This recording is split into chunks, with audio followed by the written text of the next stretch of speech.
بسم اللہ الرحمن الرحیم۔ السلام علیکم ناظرین، کیسے ہیں آپ؟ میں ہوں طیبہ فراز اور آپ دیکھ رہے ہیں میرا یوٹیوب چینل۔ ناظرین، امریکہ میں ایک چور کی لاش کو 128 برس کے بعد اس کی تدفین کا فیصلہ کیا گیا۔ اس شخص کے رشتہ داروں کا پتہ نہ ہونے کی وجہ سے اسے سپرد خاک نہیں کیا گیا تھا۔ اسی دوران یہ لاش مردہ خانے میں پڑی رہی، جہاں تجرباتی طور پر اسے ممی میں تبدیل کر دیا گیا، اور تقریباً سوا صدی گزرنے کے بعد پولیس کو اس کے رشتہ داروں کا کیسے پتہ چلا، اور جب رشتہ دار مل گئے تو اس کی تدفین کرنے کا فیصلہ 128 سال کے بعد کیا گیا۔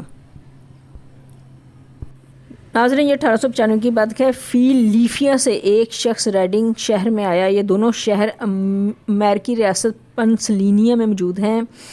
یہ شخص چونکہ شراب کا عادی تھا اور اکثر نشے میں دھت رہتا تھا، یہ اپنے نشے کی عادت کو پورا کرنے کے لیے مختلف لوگوں کی جیبیں کاٹتا، اسی کے ساتھ ساتھ چوریوں اور ڈکیتیوں میں ملوث رہا۔ ریڈنگ میں اس پہ گرفتار کر کے اسے جیل میں ڈال دیا گیا۔ یہاں اسے شراب نہ ملی تو اسے وڈرال کے بدترین دورے پڑنے لگے۔ یہ ایک ایسی حالت ہوتی ہے جو نشے کے عادی شخص کو نشہ نہ ملے تو اس کا جسم نشے کی ڈیمانڈ شروع کر دیتا ہے۔ ایسے میں نشے ہی کانپنے لگتا ہے، اسے پسینے آنے لگتے ہیں اور یہ بڑے برے طریقے سے تڑپنا شروع کر دیتا ہے، اور شور کے ساتھ بھی ایسا ہی ہوا۔ لیکن یہ ایک بہت بڑا نشئی تھا۔ ایک دم اس کا نشہ بند ہوا تو اس میں وڈرال کی حالت سنگین ہو گئی۔ اس حالت میں گردے فیل ہونے سے جیل میں ہی اس شخص کی موت واقع ہو گئی۔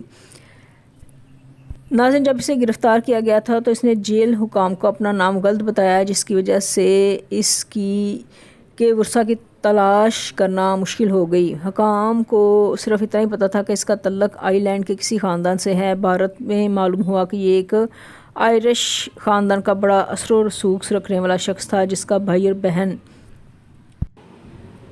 بھائی اور بہن وہاں مقیم ہیں۔ اس نے اپنی فیملی کو شرمندگی سے بچانے کے لیے اپنا نام جیل حکام کو غلط لکھوایا تھا، ورنہ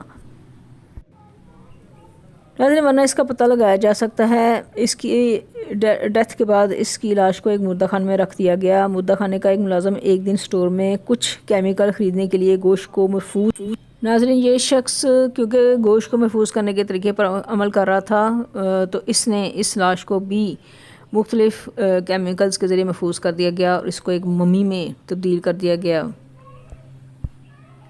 اور ناظرین، ورثاء کا پتہ نہ چلنے کی وجہ سے حکام نے ادھر اس کو دفنانے کا فیصلہ لے لیا، مگر مردہ خانے والوں نے سٹے لے لیا کہ اس کی لاش کو محفوظ کر دیا گیا ہے۔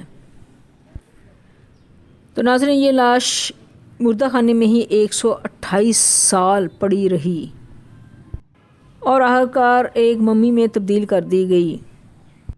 ناظرین، حکام نے اس کی لاش کو ایک تابوت میں رکھ کر اس کی نمائش شروع کر دی، اور کچھ عرصہ پہلے اس کے ڈائریکٹر کو خیال آیا کہ اس کو دفن کر دیا جائے، اس کی تدفین کر دی جائے۔ اور ناظرین، اس کے ورثاء کی تلاش پھر شروع ہو گئی اور پرانے کاغذات کو کھنگالا گیا اور پتہ چلا کہ اس کے بہن بھائی نیو یارک میں مقیم ہیں۔ ناظرین، حقیقی ورثاء کے ملنے کے بعد 128 سال بعد اس کی تدفین کا فیصلہ کیا گیا۔ اور ناظرین، مردہ خانے کے حکام نے جو ہی اس کی تدفین کا اعلان کیا تو بہت سارے لوگ مردہ خانے پہنچ گئے اس ممی کو دیکھنے کے لیے۔ اور ناظرین، ممی شدہ اس لاش کو ایک گاڑی میں رکھ کر پورے شہر کا چکر لگوایا گیا اور اسے شان پروٹوکول دیا گیا، اور اس پروٹوکول کے بعد اس کو مردہ خانے میں دوبارہ رکھ دیا گیا۔